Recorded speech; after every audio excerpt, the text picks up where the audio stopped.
జిల్లా గ్రంథాలయ సంస్థ జిల్లా చైర్పర్సన్ వందనాదేవి గురువారం స్థానిక శాసనసభ్యులు పత్తిపాటి పుల్లారావును మర్యాదపూర్వకంగా కలిశారు. ఇందులో భాగంగా స్థానిక మున్సిపాలిటీ నుండి గ్రంథాలయాలకు రావాల్సిన సెస్ బకాయిల గురించి ఆమె ఎమ్మెల్యేకు వివరించారు. సెస్ ను విడుదల చేయించి గ్రంథాలయ సంస్థకు నిధులు సమకూర్చాలని కోరారు. అనంతరం ఆమె గ్రంథాలయంలో అమలవుతున్న బాలల వేసవి వినోద విజ్ఞాన శిబిరంలో పాల్గొని పిల్లలను పలు ప్రశ్నలు అడిగి సమాధానం తెలుసుకున్నారు. వారిని ప్రశంసించారు. అనంతరం పలు రికార్డులు పరిశీలించారు.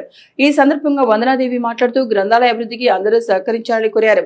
ఈ కార్యక్రమంలో గ్రంథాలయ అభివృద్ధి కమిటీ అధ్యక్ష కార్యదర్శులు తెళ్ల సుబ్బారావు, డాక్టర్ దార్ల బుజ్జిబాబు, ట్రెజరర్ డాక్టర్ చుక్కా విన్సెంట్ పాల్, గ్రంథాలయ ఇన్ఛార్జ్ అధికారులు వీరాజు, అచ్చమ్మ, సరోజిని, సలోమి, సామిరెడ్డి, వేసవి విజ్ఞాన శిబిరం టీచర్లు, పాఠకులు ఉన్నారు.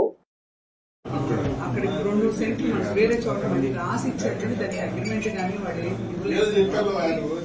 అది కొంచెం వాళ్ళతో మాట్లాడి మీరు మనకి ఆ స్థలం మనకు అగ్రిమెంట్ రాసిస్తే దాంట్లో మనం ఎవరో మన పీకోడ్ కూడా అడిగాం సార్. ఆయన మేము